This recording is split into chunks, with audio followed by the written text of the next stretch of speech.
Hi all, welcome to iPlus Training Solutions. ഞാൻ ആര്യ.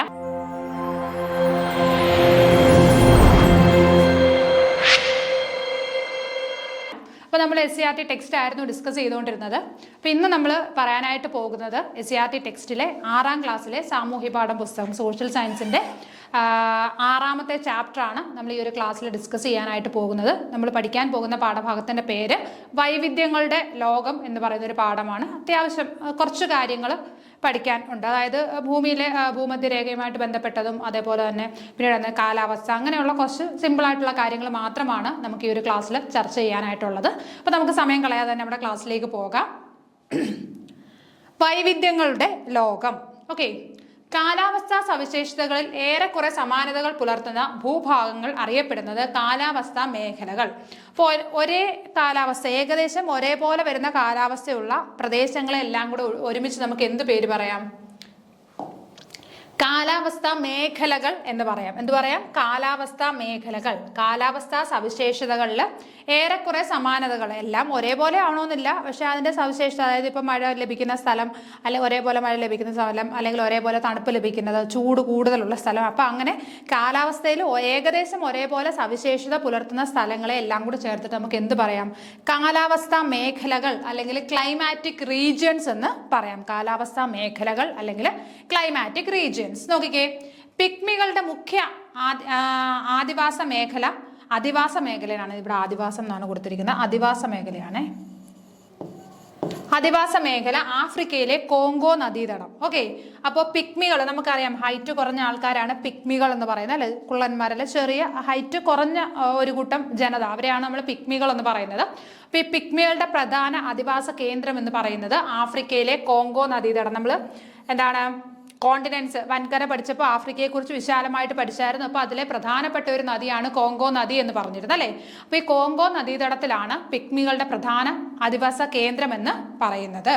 പിഗ്മികളുടെ മുഖ്യ ഭക്ഷണം കസാവ, മരച്ചീനി. നമ്മുടെ നാട്ടിലെ മരച്ചീനി എന്നറിയപ്പെടുന്ന കസാവയാണ് പിഗ്മികളുടെ മുഖ്യ ഭക്ഷണം. ഓക്കെ, അപ്പോൾ നമ്മൾ ആദ്യം പറഞ്ഞത് കാലാവസ്ഥയെക്കുറിച്ചാണ്. കാലാവസ്ഥയുടെ കാര്യം എന്താണ് പറഞ്ഞത്? കാലാവസ്ഥ മേഖലകളെ കുറിച്ചാണ് പറഞ്ഞത്. ഏകദേശം ഒരേ കാലാവസ്ഥ അനുഭവപ്പെടുന്ന അല്ലെങ്കിൽ കാലാവസ്ഥയിൽ ഒരേപോലെ സവിശേഷത കാണിക്കുന്ന സ്ഥലങ്ങളെ ചേർത്ത് പറയുന്ന പേരാണ് എന്തെന്ന് പറയുന്നത്? കാലാവസ്ഥാ മേഖലകൾ അല്ലെങ്കിൽ ക്ലൈമാറ്റിക് റീജിയൻസ് എന്ന് പറയുന്നത്. പിന്നീട് നമ്മൾ പിഗ്മികളെ കുറിച്ച് പറഞ്ഞു. പിഗ്മികൾ മെയിനായിട്ട് കാണപ്പെടുന്നത് എവിടെയാണ്? ആഫ്രിക്കയിലെ കോങ്കോ നദീതടത്തിലാണ് പിഗ്മികളെ മെയിനായിട്ട് കാണപ്പെടുന്നത്. അവരുടെ പ്രധാനപ്പെട്ട ഭക്ഷണം എന്താണ്? കസാവ എന്നറിയപ്പെടുന്ന മരച്ചീനി. നമ്മുടെ നാട്ടിൽ മരച്ചീനി അല്ലെങ്കിൽ എന്താണ് കപ്പ എന്നൊക്കെ അറിയപ്പെടുന്ന കസാവയാണ് അവരുടെ പ്രധാനപ്പെട്ട ഭക്ഷണം. ക്ലിയർ ആയല്ലോ ഇത്രയും കാര്യങ്ങൾ? ഉയരം കുറഞ്ഞ ശരീരപ്രകൃതവും ഇരുണ്ട നിറവുമാണ് പിഗ്മികൾക്ക്. അപ്പൊ അവരുടെ സവിശേഷതകളാണ് ഇനി പറയുന്നത്. അവരുടെ പ്രത്യേകത എന്താണ്? ഉയരം കുറഞ്ഞ ശരീരപ്രകൃതമാണ്. ഞാൻ നേരത്തെ പറഞ്ഞിരുന്നു, ഹൈറ്റ് കുറഞ്ഞ ആൾക്കാരാണ്, അല്ലെ? ഉയരം കുറഞ്ഞ ആൾക്കാരാണ് പിഗ്മികൾ എന്ന് പറയുന്നത്. അതേപോലെ നിറം എങ്ങനെയാണ്? ഇരുണ്ട നിറമാണ്, അല്ലേ? നമുക്കറിയാം ആഫ്രിക്കയിൽ താമസിക്കുന്നവർ കുറച്ച് എന്താണ് ഇരുണ്ട നിറമുള്ള ആൾക്കാരാണ്. അപ്പോൾ ഉയരം കുറഞ്ഞ ഇരുണ്ട നിറമുള്ള ആൾക്കാരാണ് പിഗ്മികൾ എന്ന് പറയുന്നത്. ഇവർ മരച്ചില്ലകളും വലിയ ഇലകളും ഓലകളും കൊണ്ട് അർദ്ധവൃത്താകൃതിയിൽ വീടുകൾ ഉണ്ടാക്കുന്നു. അപ്പോൾ അവരുടെ വീടിനുമുണ്ട് പ്രത്യേകത. എന്താണ്? മരച്ചില്ലകൾ, അതേപോലെ വലിയ ഇലകൾ, ഓലകൾ, ഇതെല്ലാം കൊണ്ട് അർദ്ധവൃത്താകൃതിയിൽ, അല്ലേ? ഒരു സർക്കിളിന്റെ ഹാഫ് പോർഷൻ അർദ്ധവൃത്ത അല്ലെ ചന്ദ്രക്കലയുടെ ഷേപ്പിൽ വരുന്ന രീതിയിലാണ് ഇവർ എന്ത് ചെയ്യുന്നത്? വീടുകൾ നിർമ്മിക്കുന്നത്. അപ്പോൾ വീടിന് ഒരു പ്രത്യേകത ഉണ്ട്. അപ്പോൾ പിഗ്മികളുടെ കാര്യം എന്താണ് പറഞ്ഞത്? അവർ ഉയരം കുറഞ്ഞ ഇരുണ്ട നിറമുള്ള ആൾക്കാരാണ്. ഇവരുടെ വീടിന് പ്രത്യേകതയുണ്ട്. അവർ മരച്ചില്ലകൾ, ഓലകൾ, വലിയ ഇലകൾ, ഇതെല്ലാം കൂടെ വെച്ചിട്ട് എങ്ങനെയാണ് അർദ്ധവൃത്താകൃതിയിലുള്ള വീടുകളാണ് പണിയുന്നത്. ഓക്കെ, കോങ്കോ നദീതടത്തിലെ സവിശേഷതകൾ നമ്മൾ നേരത്തെ പറഞ്ഞു. പിഗ്മികൾ താമസിക്കുന്ന കൂടുതലായിട്ട് കാണപ്പെടുന്നത് എവിടെയാണ്? കോങ്കോ നദീതടത്തിലാണ്. ഇനി കോങ്കോ നദീതടത്തിന്റെ സവിശേഷത എന്താണെന്ന് നോക്കാം. നമ്മളിപ്പോൾ ഏതൊരു നദീതീരം എടുത്താലും അതിനൊരു സവിശേഷത കാണും. കാരണം ജലലഭ്യത ഉള്ളത് കൊണ്ട് തന്നെ ഈ നദീതടം എന്ന് പറയുന്നത് എന്താണ്? കൃഷിക്ക് അനുയോജ്യമായ സ്ഥലമായിരിക്കും, അല്ലേ? നോക്കിക്കേ, ഇനി കോങ്കോ നദീതടത്തിലെ സവിശേഷതകൾ എന്തൊക്കെയാണ്? വർഷം മുഴുവൻ ഉയർന്ന അന്തരീക്ഷ താപം. ഓക്കെ, വർഷം മുഴുവൻ എന്താണ്? അന്തരീക്ഷ താപം കൂടുതലാണ്, ഉയർന്ന അന്തരീക്ഷ താപമാണ്. അപ്പോൾ കോങ്കോ നദീതടത്തിന് ചുറ്റുമുള്ള സ്ഥലത്തെന്ന് പറയുന്നത് ചൂട് വളരെ കൂടുതലായിരിക്കും, ഉയർന്ന അന്തരീക്ഷ താപമാണ്. എല്ലാ ദിവസവും ഉച്ചയ്ക്ക് ശേഷം ലഭിക്കുന്ന ഇടിമിന്നലോട് കൂടിയ മഴ. അപ്പൊ എല്ലാ ദിവസവും ഉച്ചയ്ക്ക്, നമുക്കിവിടെ തുലാവർഷത്തിൽ എങ്ങനെയാണ് ഉച്ചയ്ക്ക് ശേഷം ഇടിമിന്നലോട് കൂടിയ മഴ പെയ്യും, അത് അവർക്ക് എല്ലാ ദിവസവും അവിടെ എക്സ്പീരിയൻസ് ചെയ്യാൻ അനുഭവപ്പെടും. ഓക്കെ, അപ്പൊ കോങ്കോ നദീതടത്തിൽ എന്താണ്, ഉയർന്ന അന്തരീക്ഷ താപമാണ്, ഭയങ്കര ചൂട് കൂടുതലാണ്. അതേപോലെ തന്നെ ഉച്ചയ്ക്ക് ശേഷം എന്തായിരിക്കും, ഇടിമിന്നലോട് കൂടിയ മഴയും എല്ലാ ദിവസവും അവർക്ക് ലഭിക്കും. ഇനി വൻമരങ്ങൾ, വള്ളിപ്പടർപ്പുകൾ, അടിക്കാടുകൾ, പായൽ വർഗ സസ്യജാലങ്ങൾ, മരവാഴകൾ തുടങ്ങി ഇടതൂർന്ന് വളരുന്ന നിത്യഹരിത സസ്യങ്ങൾ. അപ്പൊ ഈ കോങ്കോ നദീതടത്തിൽ അല്ലെങ്കിൽ അതിന് ചുറ്റുമുള്ള കാടുകളിൽ ഇടതൂർന്ന എന്താ പറയുന്നത്, അല്ലെങ്കിൽ നിത്യഹരിത വനങ്ങളെയാണ് നമുക്ക് കാണാനായിട്ട് പറ്റുന്നത്. എല്ലാ ദിവസവും അത് ഇല പൊഴിക്കാറില്ല, നിത്യഹരിത വനങ്ങളാണ്. അപ്പൊ ഏതൊക്കെ തരത്തിലുള്ളതാണ് നമുക്ക് അവിടെ കാണാൻ സാധിക്കുന്നത്? വൻമരങ്ങളുണ്ട്, വള്ളിപ്പടർപ്പുകൾ, അടിക്കാടുകൾ, അതേപോലെ പായൽ വർഗത്തിൽപ്പെട്ട സസ്യജാലങ്ങള്, മരവാഴകള് തുടങ്ങി വിവിധ ഇനം സസ്യജാലങ്ങളെ ഈ നിത്യഹരിത വനത്തിൽ നമുക്ക് കാണാനായിട്ട് സാധിക്കും. വള്ളിപ്പടർപ്പുകളുണ്ട്, വൻമരങ്ങളുണ്ട്, പിന്നീട് എന്താണ് പായൽ വർഗത്തിൽപ്പെട്ട സസ്യജാലങ്ങളുണ്ട്, മരവാഴകളുണ്ട്. ഇവയെല്ലാം കൂടി ഇടതൂർന്നാണ് ഇവിടെ വളരുന്നത്, ഈ നിത്യഹരിത വനങ്ങളിൽ അല്ലെങ്കിൽ കോങ്കോ നദീതടത്തിന്റെ ചുറ്റുമുള്ള വനങ്ങളിൽ വളർന്നു വരുന്നത്. ഓക്കെ, വൈവിധ്യമാർന്ന ജന്തുക്കൾ. അപ്പൊ നമ്മൾ എന്താണ് സസ്യജാലത്തെ കുറിച്ച് പറഞ്ഞു, ഇനി ജന്തുക്കളെ കുറിച്ചാണ് പറയുന്നത്. ഭൂമധ്യരേഖയോട് അടുത്ത് സ്ഥിതി ചെയ്യുന്നു എന്നതാണ് മേൽപ്പറഞ്ഞ കാലാവസ്ഥാ സവിശേഷതകൾക്ക് കാരണം. അപ്പൊ എന്താണ്, അതേപോലെ തന്നെ വൈവിധ്യമാർന്ന ജന്തുക്കൾ. അപ്പം സസ്യങ്ങൾ മാത്രമല്ല, അവിടെ എന്താണ്, വൈവിധ്യമാർന്ന ജന്തുക്കൾ, പലതരത്തിലുള്ള ജന്തുക്കളെ നമുക്ക് എവിടെ കാണാനായിട്ട് സാധിക്കും? ഈ കോങ്കോ നദീതടത്തിന് ചുറ്റുമുള്ള ആ നിത്യഹരിത വനങ്ങളിൽ കാണാനായിട്ട് സാധിക്കും. അപ്പൊ വൈവിധ്യമാർന്ന ജന്തുക്കൾ ഇതൊരു ഹെഡിങ് അല്ല കേട്ടോ, ആ ജന്തുക്കളുടെയും കൂടെ പ്രത്യേകതയാണ് അവിടെ പറഞ്ഞപ്പോൾ. കോങ്കോ നദീതടത്തിന് ചുറ്റും കാണുന്ന വനങ്ങളിൽ കാണപ്പെടുന്ന വ്യത്യസ്തമാർന്ന ജന്തുക്കളും ഉണ്ട്. ഇനി ഭൂമധ്യരേഖയോട് അടുത്ത് സ്ഥിതി ചെയ്യുന്നു എന്നതാണ് മേൽപ്പറഞ്ഞ കാലാവസ്ഥാ സവിശേഷതകൾക്ക് കാരണം. ഓക്കെ, അപ്പോൾ ഈ ഒരു കാലാവസ്ഥ അനുഭവപ്പെടാനുള്ള കാരണം എന്താണ്? ഈ ആഫ്രിക്ക എന്ന് പറയുന്ന അല്ലെങ്കിൽ കോങ്കോ നദീതടം എന്താണ്, ഭൂമധ്യരേഖയോട് അടുത്ത് സ്ഥിതി ചെയ്യുന്ന ഒരു പ്രദേശമാണ്. അതുകൊണ്ടാണ് ഈ പറഞ്ഞ ഉയർന്ന അന്തരീക്ഷ താപവും അതേപോലെ തന്നെ ഉച്ചയ്ക്ക് ശേഷം ഇടിമിന്നലോട് കൂടിയ മഴയും ഒക്കെ അവിടെ എക്സ്പീരിയൻസ് ചെയ്യുന്നത്. ഇപ്പം ഭൂമധ്യരേഖ ഇക്വേറ്റർ അല്ലെ, 0° ലാറ്റിറ്റ്യൂഡാണ് ഇക്വേറ്റർ എന്ന് പറയുന്നത്.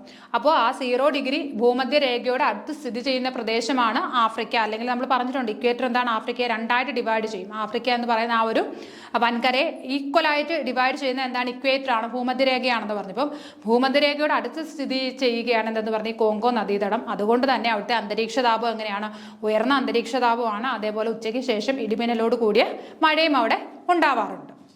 ഇനി മലേഷ്യയിലെ ഗോത്രവർഗ്ഗക്കാരാണ് സെമാങ്ങുകൾ. അപ്പൊ മലേഷ്യയിലെ ഗോത്രവർഗ്ഗക്കാരുടെ പേരെന്താണ്? സെമാങ്ങുകൾ. നമ്മൾ നേരത്തെ എന്താണ് ആഫ്രിക്കയിലെ കാര്യമാണ് പറഞ്ഞത്. പിഗ്മികൾ എവിടെയാണ്? ആഫ്രിക്കയിലെ കോങ്കോ നദീതടത്തിലാണ് കാണപ്പെടുന്നത്. ഇനി മലേഷ്യയിലെ ഗോത്രവർഗ്ഗക്കാര് സെമാങ്ങുകൾ. ഇന്തോനേഷ്യയിലെ ഗോത്രവർഗ്ഗക്കാരാണ് കുബു ദയാഗ്. അപ്പോൾ ഈ പേരുകളൊക്കെ ഒന്ന് ഓർത്തിരിക്കുക. ചിലപ്പോൾ എക്സാമിന് ചോദിക്കാൻ ചാൻസ് ഉണ്ട്. കുറേ ഗോത്രവർഗ്ഗ ഇതിൽ മലേഷ്യയിലെ ഗോത്രവർഗ്ഗക്കാരുടെ പേരെന്ത് എന്നൊക്കെ തന്ന് അങ്ങനെ ഒരു ക്വസ്റ്റ്യൻ ചോദിക്കാൻ ചാൻസ് ഉണ്ട്. അപ്പോൾ ഓർത്തിരിക്കുക, മലേഷ്യയിലെ ഗോത്രവർഗ്ഗക്കാരാരാണ്? സെമാങ്ങുകളാണ്. അതേപോലെ തന്നെ ഇന്തോനേഷ്യയിലാണെങ്കിലോ കുബു ദയാഗ്. ഓക്കെ, കുബു ദയാഗ്. അത് രണ്ടും എവിടുത്തെയാണ്? ഇന്തോനേഷ്യ. രണ്ടിലും ഏഷ്യ ഉള്ളതുകൊണ്ട് തന്നെ തെറ്റിപ്പോകരുത്. മലേഷ്യ സെമാങ്ങുകളാണ്. ഇന്തോനേഷ്യ ആണെങ്കിലോ കുബു ഉണ്ട്, പിന്നെന്താണ് ദയാഗ് എന്ന് പറയുന്ന രണ്ട് ഗ്രൂപ്പ് ഗോത്രവർഗ്ഗക്കാരാണ് എവിടെ കാണപ്പെടുന്നത്? ഇന്തോനേഷ്യയിൽ കാണാൻ സാധിക്കുന്നത്. അടുത്തത് ഭൂമധ്യരേഖ കാലാവസ്ഥാ മേഖല, ഇക്വറ്റോറിയൽ ക്ലൈമാറ്റിക് റീജിയൻ. ഓക്കെ, ഇനി ഭൂമധ്യരേഖ കാലാവസ്ഥാ മേഖല എന്താണ്? ഭൂമധ്യരേഖയിൽ നിന്ന് 10° തെക്കും 10° വടക്കും അക്ഷാംശങ്ങൾക്കിടയിലായി സ്ഥിതി ചെയ്യുന്ന മേഖല. അപ്പം ഭൂമധ്യരേഖയിൽ നിന്ന് 10° തെക്കും 10° വടക്കും, അതായത് ഇപ്പൊ ഇക്വേറ്റർ എന്ന് പറയുന്നത് ഇങ്ങനെ നടുക്കൂടെ കടന്നു പോകുന്നത് ഇതാണ് 0° എങ്കിൽ ഇതിന് ഇങ്ങോട്ട് 10° വരും, അതേപോലെ തന്നെ ഇങ്ങോട്ടും 10° വരും അല്ലേ. അപ്പൊ ഈ ഒരു ഇത്രയും ഭാഗത്ത് എക്സ്പീരിയൻസ് ചെയ്യുന്ന അനുഭവപ്പെടുന്ന ആ ഒരു കാലാവസ്ഥയാണ് നമ്മൾ എന്തെന്ന് പറയുന്നത്? ഇക്വറ്റോറിയൽ ക്ലൈമാറ്റിക് റീജിയൻ അല്ലെങ്കിൽ ഭൂമധ്യരേഖ കാലാവസ്ഥാ മേഖല എന്ന് പറയുന്നത്. ഭൂമധ്യരേഖയ്ക്ക് തെക്കോട്ടും എന്താണ് 10°, വടക്കോട്ടും 10°. ആ അത്രയും ഭാഗത്ത് അനുഭവപ്പെടുന്ന കാലാവസ്ഥയാണ് ഭൂമധ്യരേഖ ഭൂമധ്യരേഖ കാലാവസ്ഥാ മേഖല എന്ന് അറിയപ്പെടുന്നത്. നിബിഡ വനങ്ങൾ മധ്യരേഖ കാലാവസ്ഥാ മേഖലയുടെ സവിശേഷതയാണ്. അപ്പൊ ഭൂമധ്യരേഖ കാലാവസ്ഥയുടെ ഏറ്റവും വലിയ പ്രത്യേകത എന്ന് പറയുന്നത് എന്താണ്? നിബിഡ വനങ്ങളാണ് അല്ലെ. നിബിഡ വനങ്ങളാണ് ഈ ഭൂമധ്യരേഖ കാലാവസ്ഥയുടെ ഏറ്റവും വലിയ സവിശേഷത എന്ന് പറയുന്നത്. മധ്യരേഖ കാലാവസ്ഥാ മേഖലയിൽ സ്ഥിതി ചെയ്യുന്ന പ്രദേശങ്ങളാണ് തെക്കേ അമേരിക്കയിലെ ആമസോൺ. ഇനി ഈ സ്ഥലത്ത്, അതായത് ഭൂമധ്യരേഖ കാലാവസ്ഥയുടെ അണ്ടറിൽ വരുന്ന അല്ലെങ്കിൽ ആ ഒരു കാലാവസ്ഥ അനുഭവപ്പെടുന്ന സ്ഥലങ്ങളാണ് നമ്മൾ പറയുന്നത്. തെക്കേ അമേരിക്കയിലെ ആമസോൺ നദീതടം, തെക്ക് കിഴക്ക് ഏഷ്യയിലെ മലേഷ്യ, ഇന്തോനേഷ്യ. ഓക്കെ, അപ്പോൾ മലേഷ്യ, ഇന്തോനേഷ്യ ഇപ്പോൾ പറയാൻ കാരണം എന്താണ്? ഈ ഭൂമധ്യരേഖ കാലാവസ്ഥയാണ് അവിടെ എക്സ്പീരിയൻസ് ചെയ്തത്. നമ്മൾ നേരത്തെ പറഞ്ഞ അവിടുത്തെ എന്താണ് ഗോത്രവർഗ്ഗക്കാരെ കുറിച്ച് പറഞ്ഞായിരുന്നു അല്ലേ? മലേഷ്യയിലാണെങ്കിൽ സെമാങ്ങും അതേപോലെ തന്നെ ഇന്തോനേഷ്യയിലാണെങ്കിൽ ആരൊക്കെയാണ്? കുബു, ഡയാഗ് എന്ന് പറഞ്ഞ 2 ഗ്രൂപ്പ് ഗോത്രവർഗ്ഗക്കാരാണ് താമസിക്കുന്നത്. അപ്പോൾ ഇവർ എക്സ്പീരിയൻസ് ചെയ്യുന്ന ക്ലൈമറ്റ് എന്ന് പറയുന്നത് ഏതാണ്? ഭൂമധ്യരേഖ കാലാവസ്ഥാ മേഖലയാണ്, അല്ലെങ്കിൽ അവർക്ക് ആ ഒരു മേഖലയിലുള്ള കാലാവസ്ഥയാണ് അനുഭവപ്പെടുന്നത്. ഓക്കെ, അപ്പോൾ ഈ ഒരു കാലാവസ്ഥ അനുഭവപ്പെടുന്ന സ്ഥലങ്ങൾ ഏതൊക്കെയാണ്? തെക്കേ അമേരിക്കയിലെ ഏതാണ്? ആമസോൺ നദീതടം, അതേപോലെ തന്നെ തെക്ക് കിഴക്ക് ഏഷ്യയിലെ മലേഷ്യയിലും ഇന്തോനേഷ്യയിലും ഈ ഒരു കാലാവസ്ഥയാണ് അനുഭവപ്പെടുന്നത്. മധ്യരേഖ കാലാവസ്ഥാ മേഖലകളിൽ കാണപ്പെടുന്ന വനങ്ങളുടെ പ്രത്യേകത: മഹാഗണി, എബണി, റോസ്വുഡ് തുടങ്ങിയ കാഠിന്യമേറിയ മരങ്ങൾ ധാരാളമായി കാണപ്പെടുന്ന നിബിഡ വനങ്ങൾ. അപ്പോൾ ഈ ഒരു സ്ഥലത്ത് അല്ലെങ്കിൽ ഈ ഒരു മേഖലയിൽ കാണപ്പെടുന്ന വനങ്ങൾ ഏതൊക്കെയാണ്? മഹാഗണി ഇഷ്ടം പോലെ കാണാം, മരങ്ങൾ മഹാഗണി കാണാം, എബണി കാണാം, അതേപോലെ തന്നെ റോസ്വുഡ്. പ്രധാനമായും മഹാഗണി, എബണി, റോസ്വുഡ് ഈ 3 തരത്തിലുള്ള മരങ്ങളാണ് അവിടെ കാണാനായിട്ട് സാധിക്കുന്നത്. ഇതിന്റെ പ്രത്യേകത എന്താണ്? വളരെ കാഠിന്യമേറിയ മരങ്ങളാണ് അല്ലെ? കാഠിന്യമേറിയ മരങ്ങളാണ് ഇവ. ധാരാളമായിട്ടുള്ള നിബിഡ വനങ്ങളാണ് അവിടെ കാണപ്പെടുന്നത്. അപ്പം മഹാഗണി, എബണി, അതേപോലെ തന്നെ റോസ്വുഡ് ഇത് 3 അടങ്ങിയ കാഠിന്യമേറിയ വനങ്ങളാണ് നമുക്ക് എവിടെ കാണാനായിട്ട് സാധിക്കുന്നത്? മധ്യരേഖ കാലാവസ്ഥയിൽ കാണാനായിട്ട് സാധിക്കുന്നത്. വൻമരങ്ങൾ കൊണ്ട് സമൃദ്ധമായ മധ്യരേഖ വനമേഖലയിലെ ഓരോ ചതുരശ്ര കിലോമീറ്റർ 1000-ലധികം വിവിധ സസ്യവർഗ്ഗങ്ങൾ ഇടതൂർന്ന് വളരുന്നു. അപ്പൊ എന്താണ്? അപ്പൊ ഈ വൻമരങ്ങളാണ് നമ്മൾ നേരത്തെ പറഞ്ഞ മഹാഗണി, എബണി, റോസ്വുഡ് തുടങ്ങിയ വൻമരങ്ങളുള്ള നിബിഡ വനങ്ങളാണ്. ഇവിടുത്തെ പ്രത്യേകത എന്താണ്? ഓരോ ചതുരശ്ര കിലോമീറ്ററിലും 1000-ലധികം സസ്യവർഗ്ഗങ്ങൾ ഇടതൂർന്ന് വളരുന്നു. അപ്പോൾ ഓരോ ചതുരശ്ര കിലോമീറ്ററിനും ഇടയിൽ, ഒരു സ്ക്വയർ കിലോമീറ്ററിന് ഇടയിൽ എത്രയാണ്? 1000-കണക്കിന് സസ്യങ്ങളും മരങ്ങളും വളർന്നു നിൽക്കുന്നു എന്നാണ് പറയുന്നത്. മഴയും സൂര്യപ്രകാശവും ലഭിക്കുന്നതിനാൽ ഈ വനങ്ങളിലെ മരങ്ങൾ ഇല പൊഴിക്കാറില്ല. അതിനാൽ ഈ വനങ്ങളെ മധ്യരേഖ നിത്യഹരിത വനങ്ങൾ എന്നറിയപ്പെടുന്നു.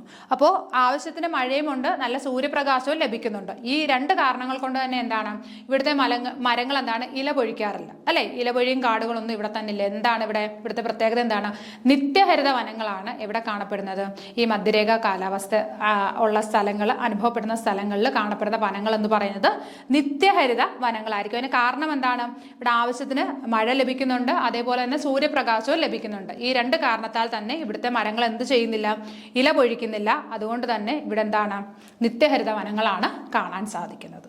ക്ലിയർ ആയല്ലോ? അടുത്തത് മധ്യരേഖ നിത്യഹരിത വനങ്ങളിലെ പ്രധാന ജന്തുജാലങ്ങൾ. ഇനി ഇവിടുത്തെ പ്രധാനപ്പെട്ട ജന്തുജാലങ്ങൾ ഏതൊക്കെയാണെന്ന് നോക്കാം. ആൾക്കുരങ്ങുകൾ, ലെമർ, ഒറാങ്കുട്ടാൻ തുടങ്ങിയ കുരങ്ങു വർഗ്ഗങ്ങൾ. അപ്പൊ കുരങ്ങു വർഗ്ഗത്തിൽപ്പെട്ട 3 പേരാരൊക്കെയാണ്?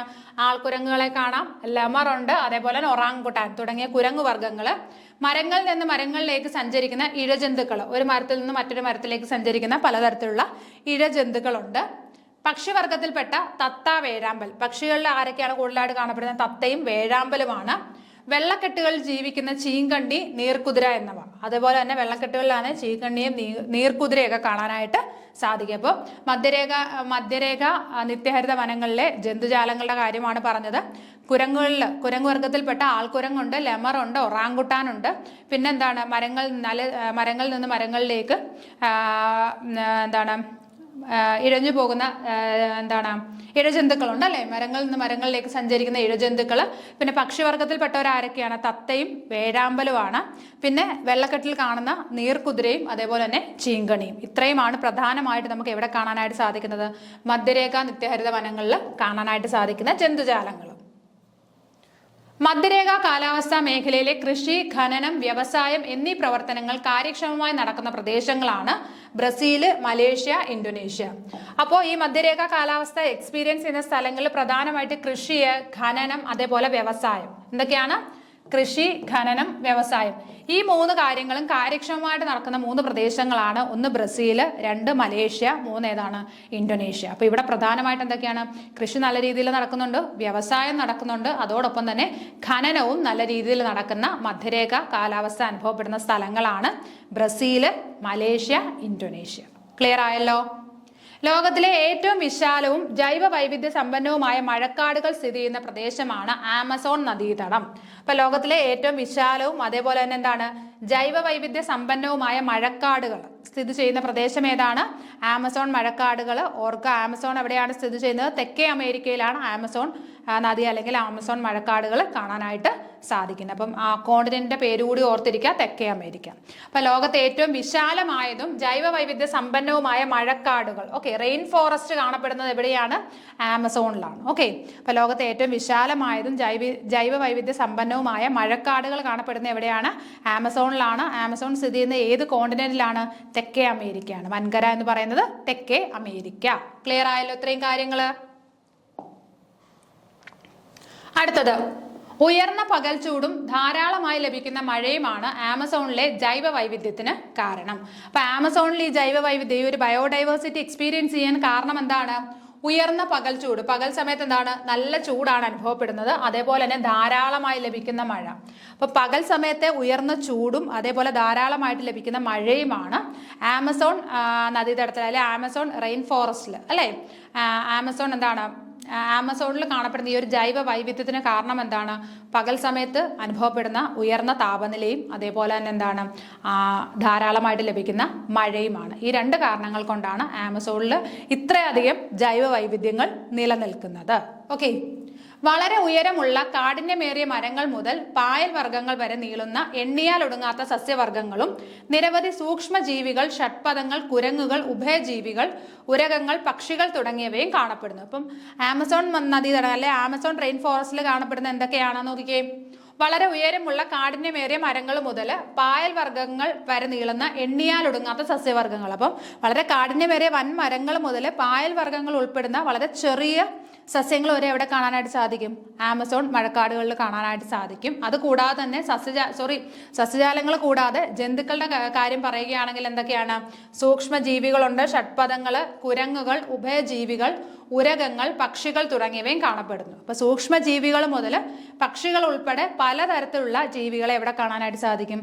ആമസോൺ മഴക്കാടുകളിൽ കാണാനായിട്ട് സാധിക്കും. സൂക്ഷ്മജീവികൾ, ഷഡ്പദങ്ങൾ അല്ലെ, കുരങ്ങുകൾ, ഉഭയജീവികൾ, ഉരകങ്ങൾ, പക്ഷികൾ, അങ്ങനെ തുടങ്ങിയ ഒരുപാട് വെറൈറ്റി ഓഫ് ആനിമൽസ് അല്ലെ, പലതരത്തിലുള്ള ജന്തുജാലങ്ങളെ കാണാനായിട്ട് നമുക്ക് എവിടെ കാണാൻ സാധിക്കും? ആമസോൺ മഴക്കാടുകളിൽ കാണാനായിട്ട് സാധിക്കും. അടുത്തത് ഉഷ്ണമേഖലാ മരുഭൂമികൾ. ഇനി അടുത്തത് നമ്മൾ മൂന്നാമത്തത് പറയാനായിട്ട് പോകുന്നത് ഉഷ്ണമേഖലാ മരുഭൂമിയാണ്. ലോകത്തിലെ വിവിധ വൻകരകളിലായി സ്ഥിതി ചെയ്യുന്ന ഉഷ്ണ മരുഭൂമികളിൽ ജീവിക്കുന്ന മനുഷ്യ വിഭാഗങ്ങൾ. ഇനി ലോകത്തിന്റെ പല ഭാഗങ്ങളിലായിട്ട് നമുക്കറിയാം ഉഷ്ണ മരുഭൂമികളുണ്ട് അല്ലെ. നമുക്കിപ്പം ഇന്ത്യയുടെ കാര്യം പറയുന്നത് താർ ഡെസേർട്ട് ഇല്ലേ. അപ്പൊ അങ്ങനെ ലോകത്തിന്റെ പല ഭാഗങ്ങളിലായിട്ട് ഉഷ്ണ മരുഭൂമികളുണ്ട്. ഇവിടെ ജീവിക്കുന്ന പ്രധാനപ്പെട്ട മനുഷ്യ വിഭാഗങ്ങളുടെ പേരാണ് പറയുന്നത്. ഒന്ന് പറയുന്നത് കലഹാരിയിലെ ബുഷ്മൻ എന്നറിയപ്പെടുന്ന ഗോത്രവർഗം, കലഹാരി ബുഷ്മൻ എന്നറിയപ്പെടുന്ന ഗോത്രവർഗം. പശ്ചിമ സഹാറയിലെ ത്വാറെക് വംശജര്, അതേപോലെ തന്നെ അറേബ്യൻ മരുഭൂമിയിലെ ബെഡോയിനുകൾ. ഓക്കെ, അപ്പൊ പ്രധാനമായിട്ടും 3 മനുഷ്യ വിഭാഗങ്ങളുടെ കാര്യമാണ് പറയുന്നത്. കലഹാരിയിലെ ബുഷ്മന്, അതേപോലെ തന്നെ സഹാറയിലെ ത്വാറെക് എന്ന് പറയുന്ന വംശജര്, അറേബ്യൻ മരുഭൂമിയിലെ ബെഡോയിനുകൾ. ഇത്രയുമാണ് പ്രധാനമായും എന്താണ് ഈ ഉഷ്ണ മരുഭൂമിയിൽ അല്ലെങ്കിൽ ആ ഒരു കാലാവസ്ഥയിൽ ജീവിക്കുന്ന പ്രധാനപ്പെട്ട ഗോത്രവർഗ്ഗക്കാർ അല്ലെ മനുഷ്യ വിഭാഗങ്ങൾ എന്ന് പറയുന്നത്. കലഹാരിയിലെ ബുഷ്മന്, സഹാറയിലെ ത്വാറെക് വംശജര്, അതേപോലെ തന്നെ അറേബ്യൻ മരുഭൂമിയിലെ ബെഡോയിനുകൾ. ഇവർ 3മാണ് പ്രധാനപ്പെട്ട മനുഷ്യവംശജര്, മരുഭൂമിയിൽ താമസിക്കുന്ന മനുഷ്യവംശജര് എന്ന് പറയുന്നത്. 2 അർദ്ധഗോളങ്ങളിലും 20 ഡിഗ്രി മുതൽ 30 ഡിഗ്രി വരെ അക്ഷാംശങ്ങൾക്കിടയിൽ പൊതുവെ വൻകരകളുടെ പടിഞ്ഞാറ് ഭാഗത്താണ് ഉഷ്ണ മരുഭൂമികളുടെ സ്ഥാനം. നമ്മൾ നേരത്തെ പറഞ്ഞിരുന്നു എന്താണ് 10 ഡിഗ്രി വടക്കോട്ടും 10 ഡിഗ്രി തെക്കോട്ടുമാണ് എന്തെന്ന് പറഞ്ഞത്? ഭൂമധ്യരേഖ കാലാവസ്ഥാ മേഖല എന്ന് പറഞ്ഞത് അല്ലെ. അതേപോലെ തന്നെ 20 ഡിഗ്രിക്കും 30 ഡിഗ്രിക്കും ഇടയിലായിട്ട് 2 അർദ്ധഗോളങ്ങൾ, ഇപ്പൊ നോർത്തിലോട്ടും 20-നും 30-നും ഇടയ്ക്ക്, സൗത്തിലോട്ടും 20-നും 30-നും ഇടയ്ക്ക് ഈ ഒരു ഭാഗത്തായിട്ടാണ് പൊതുവെ എന്താണ് വൻകരകളുടെ സ്ഥാനം എന്ന് പറയുന്നത്. വൻകരകളുടെ പടിഞ്ഞാറ് ഭാഗത്താണ് ഉഷ്ണ മരുഭൂമികളുടെ സ്ഥാനം. അപ്പം 2 അർദ്ധഗോളങ്ങളിലും 20 മുതൽ 30 ഡിഗ്രി വരെ അക്ഷാംശങ്ങൾക്കിടയിൽ പൊതുവെ വൻകരകളുടെ പടിഞ്ഞാറ് ഭാഗത്ത്. അപ്പൊ വൻകരകളുടെ ഏകദേശം പടിഞ്ഞാറ് ഭാഗത്തായിട്ടായിരിക്കും, ഏത് വൻകരയാണെങ്കിലും അതിന്റെ പടിഞ്ഞാറ് ഭാഗത്തായിട്ടായിരിക്കും എന്ത് വരുന്നത്? ഉഷ്ണ മരുഭൂമികൾ കാണപ്പെടുന്നത്. അപ്പൊ എന്റെ പൊസിഷൻ എന്ന് പറയുന്നത് എങ്ങനെയാണ്? 20 ഡിഗ്രിക്കും 30 ഡിഗ്രിക്കും ഇടയിലായിട്ട് 2 അർദ്ധഗോളത്തിലും എന്ത് കാണപ്പെടുന്നുണ്ട്? മരുഭൂമികൾ കാണപ്പെടുന്നുണ്ട്. അപ്പൊ വൻകരകളുടെ ഏകദേശം പടിഞ്ഞാറ് ഭാഗത്തായിട്ടാണ് ഈ മരുഭൂമികൾ കാണാനായിട്ട് സാധിക്കുന്നത്. മരുഭൂമിയിലെ കാലാവസ്ഥാ സവിശേഷതകൾ നോക്കാം. പകൽ താപം വളരെ കൂടുതൽ, രാത്രി താപം വളരെ കുറവ്. പകൽ എന്താണ്? ചൂട് ഭയങ്കര കൂടുതൽ, എക്സ്ട്രീം ഹീറ്റ് ആയിരിക്കും. രാത്രിയാണെങ്കിലോ എക്സ്ട്രീം കോൾഡ് ആയിരിക്കും, അല്ലേ? പകൽ ഭയങ്കര ചൂടും രാത്രി ഭയങ്കര തണുപ്പും ആയിരിക്കും മരുഭൂമിയുടെ ആ ഒരു കാലാവസ്ഥ എന്ന് പറയുന്നത്. ഉഷ്ണകാലം ചുട്ടുപൊള്ളുന്നതാണെങ്കിലും ശൈത്യകാലത്ത് വളരെ കുറഞ്ഞ അന്തരീക്ഷ താപമാണ് അനുഭവപ്പെടുന്നത്. ഉഷ്ണകാലം എന്ന് പറഞ്ഞാൽ ഭയങ്കര ചുട്ടുപൊള്ളുന്നതായിരിക്കും. അതേപോലെ തന്നെ ശൈത്യകാലം എന്ന് പറഞ്ഞാൽ എന്താണ്? ചൂട് വളരെ കുറഞ്ഞ ഒരു കാലാവസ്ഥയായിരിക്കും ശൈത്യകാലത്ത് എക്സ്പീരിയൻസ് ചെയ്യുന്നത്. മഴ വളരെ കുറവ്, വരണ്ട കാറ്റ്. അതുകൂടാതെ തന്നെ എന്താണ്? മഴ വളരെ കുറവായിരിക്കും, വരണ്ട കാറ്റ്, എപ്പോഴും ഇങ്ങനെ കാറ്റടിച്ചുകൊണ്ടേയിരിക്കും, അല്ലെ? വരണ്ട കാറ്റായിരിക്കും അടിക്കുന്നത്. അപ്പോൾ ഇതൊക്കെയാണ് മരുഭൂമികളുടെ പ്രത്യേകത. അതായത് എന്താണ്? പകൽ സമയത്ത് ഭയങ്കര ചൂട്, രാത്രി സമയത്ത് ചൂട് കുറവ്. പിന്നെന്താണ്? ഉഷ്ണകാലത്ത് ചുട്ടുപൊള്ളുന്ന താപമായിരിക്കും, എന്നാൽ ശൈത്യകാലത്ത് താപം വളരെ കുറവായിരിക്കും. മഴ വളരെ കുറവാണ്. അതേപോലെ തന്നെ എന്താണ്? വരണ്ട കാറ്റ്. ഇതൊക്കെയാണ് ഉഷ്ണമരുഭൂമികളുടെ പ്രത്യേകത എന്ന് പറയുന്നത്. ഉഷ്ണമരുഭൂമിയിലെ പ്രധാന സസ്യജാലങ്ങളാണ് കള്ളിമുൾ ചെടികൾ, അക്കേഷ്യ. അപ്പോൾ ഉഷ്ണമരുഭൂമിയിലെ പ്രധാനപ്പെട്ട സസ്യജാലങ്ങൾ ഏതൊക്കെയാണ്? കള്ളിമുൾ ചെടികളും അക്കേഷ്യ. അപ്പോൾ വെള്ളം വേണ്ടാത്ത ചെടികളായിരിക്കും എവിടെ വളരുന്നത്? ഉഷ്ണമരുഭൂമിയിലൊക്കെ വളരുന്നത്, അല്ലേ? അപ്പോൾ കള്ളിമുൾ ചെടികൾ, അക്കേഷ്യ പോലുള്ള ചെടികളാണ് എവിടെ വളരുന്നത്? ഉഷ്ണമരുഭൂമിയിൽ ധാരാളമായിട്ട് കാണാനായിട്ട് സാധിക്കുന്നത്. അടുത്തത് മരുഭൂമികൾ, വൻകരകൾ. ഇനി പ്രധാനപ്പെട്ട മരുഭൂമികൾ അത് ഏത് വൻകരയിലാണ് സ്ഥിതി ചെയ്യുന്നത് എന്നാണ് പറയുന്നത്. നോക്കിക്കേ, സഹാറ, ആഫ്രിക്ക. നമുക്കറിയാം സഹാറ ഏത് മരുഭൂമിയിലാണ്? സഹാറ ഏത് വൻകരയിലാണ് സ്ഥിതി ചെയ്യുന്നത്? ആഫ്രിക്ക. Sahara Africa. ലോകത്തിലെ ഏറ്റവും വലിയ മരുഭൂമിയാണ് സഹാറ. അത് സ്ഥിതി ചെയ്യുന്നത് ഏത് കോണ്ടിനെന്റ് ആണ്? ആഫ്രിക്കൻ കോണ്ടിനെന്റിലാണ് സ്ഥിതി ചെയ്യുന്നത്. അടുത്തത് കലഹാരി. നമ്മൾ പറഞ്ഞു ബുഷ്മൻ എന്ന് പറയുന്ന ഒരു ഗോത്രവർഗ്ഗക്കാർ താമസിക്കുന്ന ഒരു ഉഷ്ണമേഖലാ മരുഭൂമിയാണ് കലഹാരി എന്ന് പറഞ്ഞു. അതും സ്ഥിതി ചെയ്യുന്നത് എവിടെയാണ്? ആഫ്രിക്കയിലാണ്. അപ്പോൾ ബുഷ്മനും കലഹാരിയും സ്ഥിതി ചെയ്യുന്നത് എവിടെയാണ്? ആഫ്രിക്ക. അടുത്ത അറേബ്യൻ മരുഭൂമി എവിടെയാണ്? ഏഷ്യയിലാണ്. അറേബ്യൻ മരുഭൂമി ഏഷ്യയിലാണ് സ്ഥിതി ചെയ്യുന്നത്. താർ മരുഭൂമി, ഏഷ്യ നമുക്കറിയാം, നമ്മുടെ ഇന്ത്യയിൽ സ്ഥിതി ചെയ്യുന്ന ഒരു മരുഭൂമിയാണ് താർ മരുഭൂമി, അല്ലേ? അത് ഏഷ്യയിൽ തന്നെയാണ്. ഗ്രേറ്റ് ഓസ്ട്രേലിയൻ മരുഭൂമി, ഓസ്ട്രേലിയ എന്ന പേരുള്ളത് കൊണ്ട് തന്നെ അത് ഏത് കോണ്ടിനെന്റിലാണ്? ഓസ്ട്രേലിയ ആണ്, അല്ലേ? വൻകര എന്ന് പറയുന്നത് ഓസ്ട്രേലിയ ആണ്. അടുത്ത അറ്റക്കാമ, തെക്കേ അമേരിക്ക, അല്ലേ? അറ്റക്കാമയൊക്കെ നമ്മൾ വൻകരകൾ പഠിച്ചപ്പോൾ വ്യക്തമായിട്ട് പഠിച്ചാണ്. അറ്റക്കാമയെ കുറിച്ച് പറഞ്ഞു. അതേപോലെ ഓരോ വൻകരയിലും പ്രധാനപ്പെട്ട മരുഭൂമികളെ കുറിച്ചൊക്കെ നമ്മൾ ഡിസ്കസ് ചെയ്തിരുന്നു, അല്ലേ?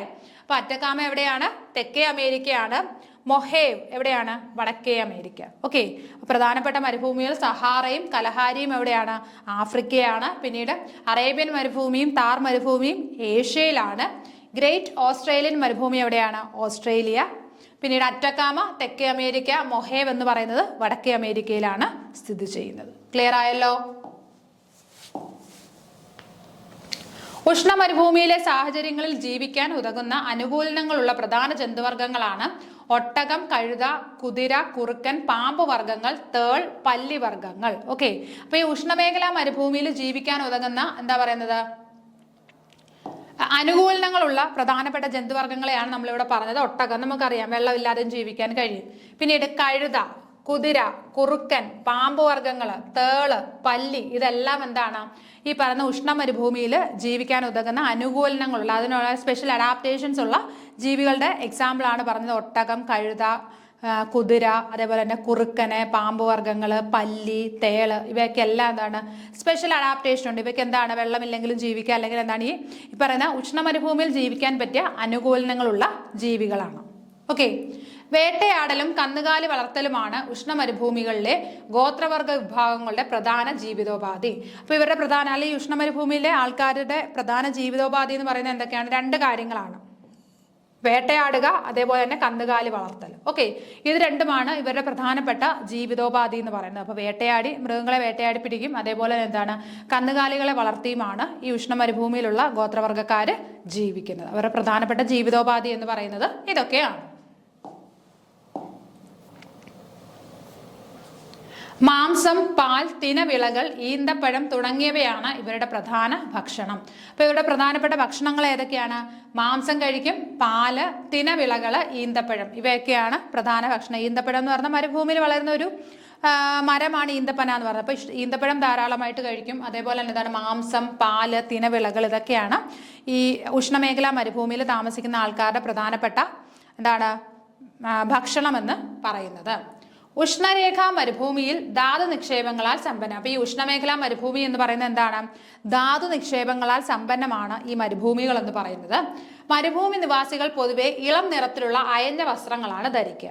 അതുപോലെ തന്നെ ഇവരുടെ വസ്ത്രങ്ങൾക്ക് പ്രത്യേകതയുണ്ട്. ഭയങ്കര ചൂട് കൂടുതലായതുകൊണ്ട് തന്നെ ഇവരെന്താണ് ഇളം നിറത്തിലുള്ള ലൂസായിട്ടുള്ള ഡ്രസ്സായിരിക്കും ധരിക്കുന്നത്. ഓക്കെ, അപ്പൊ ഇളം നിറത്തിലുള്ള അയഞ്ഞ ഡ്രസ്സുകളാണ് ആര് ധരിക്കുന്നത്? മരുഭൂമി നിവാസികൾ ധരിക്കുന്നത്. അതേപോലെ തന്നെ ഈ ഉഷ്ണമേഖലാ മരുഭൂമി എന്ന് പറയുന്നത് എന്താണ്? ധാതു നിക്ഷേപങ്ങളാൽ സമ്പന്നമാണ് ഉഷ്ണമേഖലാ മരുഭൂമികൾ. അവരുടെ ഡ്രസ്സിങ് പാറ്റേൺ ആണ് നമ്മൾ പറഞ്ഞത് എന്താണ്? വളരെ ലൈറ്റ് കളേർഡ് ആയിട്ടുള്ള അല്ലേ, എന്താണ് ഇളം നിറത്തിലുള്ള എന്താണ് ലൂസായിട്ടുള്ള അല്ലെ ഇളം നിറത്തിലുള്ള അയഞ്ഞ വസ്ത്രങ്ങളാണ് മരുഭൂമി നിവാസികൾ ധരിക്കുന്നത്. മുഖം മറയ്ക്കുന്ന ശിരോവസ്ത്രം ഇവരുടെ വസ്ത്രധാരണത്തിലെ പ്രത്യേകതയാണ്. അപ്പൊ ഇത് മാത്രമല്ല, മുഖം മറയ്ക്കുന്ന ഒരു ശിരോവസ്ത്രവും കൂടിയുണ്ട്. കാരണം എപ്പോഴും കാറ്റടിച്ചുകൊണ്ടിരിക്കുകയാണ് അല്ലേ, വരണ്ട കാറ്റുണ്ടെന്ന് പറഞ്ഞു. അപ്പൊ ആ കാറ്റ് കാരണം കാറ്റ് മുഖത്ത് ഡിസ്റ്റർബൻസ് ഉണ്ടാക്കുന്ന അല്ലെ, മൂക്കിൽ പൊടി കയറും, വായിക്കകത്തൊക്കെ പൊടി കയറും, കണ്ണിൽ പൊടി കയറും. അപ്പൊ അതുകൊണ്ട് തന്നെ എന്താണ് മുഖം മറയ്ക്കുന്ന ഒരു ശിരോവസ്ത്രം ഇവരുടെ പ്രത്യേകതയാണ്. ആടുജീവിതം എന്ന് പറഞ്ഞ സിനിമയൊന്ന് ഓർത്താൽ മതി, അപ്പൊ നമുക്ക് മനസ്സിലാവും. കാരണം എന്താണ്, നമ്മൾ ആ മരുഭൂമിയിലെ കാണുമ്പോൾ മരുഭൂമിക്കകത്തെ കാര്യങ്ങൾ കാണുമ്പോൾ എന്താണ് തലയിൽ ഒരു കെട്ടും കെട്ടിയിട്ട് മുഖം ഇങ്ങനെ മറച്ചുകൊണ്ടാണ് ഇവർ പോകുന്നത്. എന്തുകൊണ്ടാണ്? കണ്ണ് മാത്രം പുറത്ത് കാണും. അപ്പൊ ആണുങ്ങളാണെങ്കിലും പെണ്ണുങ്ങളാണെങ്കിലും അതെന്താണ് അവരൊരു അഡാപ്റ്റേഷൻ ആണ്. അവിടെ ആ തണുത്ത കാറ്റ് അല്ലെങ്കിൽ മരുഭൂമിയിലെ കാറ്റടിക്കുന്നത് കൊണ്ട് തന്നെ കണ്ണിലോട്ട് എപ്പോഴും പൊടി പറകാൻ കണ്ണിലും മൂക്കിലും വായിലും ഒക്കെ കയറാനുള്ള ചാൻസ് ഉള്ളത് കൊണ്ട് തന്നെ മുഖം മറച്ചുകൊണ്ടാണ് അവർ നടക്കുന്നത്. അപ്പൊ ശിരോവസ്ത്രം എന്ന് പറയുന്നത് എന്താണ്? ഇവരുടെ വസ്ത്രധാരണത്തിന്റെ പ്രത്യേകതയാണ്. മരുഭൂമികളിലെ ജലലഭ്യതാ പ്രദേശങ്ങൾ അറിയപ്പെടുന്നത് മരുപ്പച്ചകൾ അല്ലെങ്കിൽ ഒയാസിസ് എന്ന് പറയും അല്ലെ. അപ്പൊ മരുഭൂമിയിലെ ജലലഭ്യതാ പ്രദേശങ്ങളെ എന്ത് പേര് പറയും നമ്മൾ?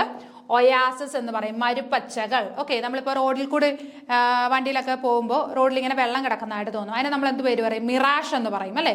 റോഡിൽ വെള്ളം കിടക്കുന്ന ആ ഒരു പ്രതിഭാസത്തിന് മിറാഷ് എന്ന് പറയും. അതേപോലെ തന്നെ മരുഭൂമിയിലാണ് വെള്ളം കാണുന്നതെങ്കിൽ അതിനെ നമ്മൾ ഒയാസിസ് എന്ന് പറയും. ഇപ്പം മരുഭൂമിയിൽ വെള്ളം കാണുന്ന പ്രദേശങ്ങൾ അല്ലെ ജലം ലഭ്യമായിട്ടുള്ള പ്രദേശങ്ങളെ നമ്മൾ എന്ത് പേര് പറയും? മരുപ്പച്ചകൾ അല്ലെങ്കിൽ ഒയാസിസ് എന്ന് പറയും. ഉഷ്ണമരുഭൂമികളുടെ സ്ഥിരം ജനവാസ മേഖലകൾക്ക് ഉദാഹരണമാണ് ആഫ്രിക്കയിലെ നൈൽ നദീതടം. അപ്പൊ ഈ ഉഷ്ണമരുഭൂമിയിലേക്ക് ഏറ്റവും വലിയ എക്സാമ്പിൾ ആണ് എന്തെന്ന് പറഞ്ഞത്? ആഫ്രിക്കയിലെ നൈൽ നദീ തീരത്ത് താമസിക്കുന്ന ആൾക്കാർ. ഉഷ്ണമരുഭൂമിയിലെ പ്രധാനപ്പെട്ട എന്താണ് ഒരു എക്സാമ്പിൾ ആണ് ആരെന്ന് പറയുന്നത്? ആഫ്രിക്കയിലെ നൈൽ നദീതീരത്ത് താമസിക്കുന്ന ആൾക്കാർ. ക്ലിയർ ആയല്ലോ? അപ്പൊ മരുപ്പച്ച എന്താണെന്ന് ഓർക്കുക. അതേപോലെ തന്നെ ഇവരുടെ ഡ്രസ്സിങ് സ്റ്റൈലും ആ ഒരു പാറ്റേണും ഒക്കെ ഒന്ന് ഓർത്തിരിക്കുക.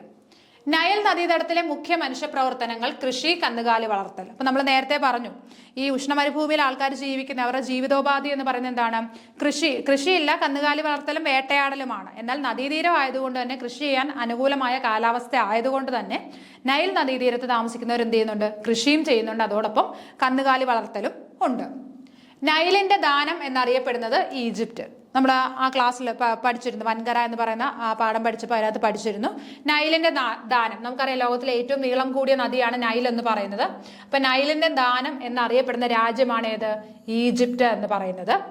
ഈജിപ്തിന്റെ ജീവരക്തം എന്നറിയപ്പെടുന്നത് ഏതാണ്?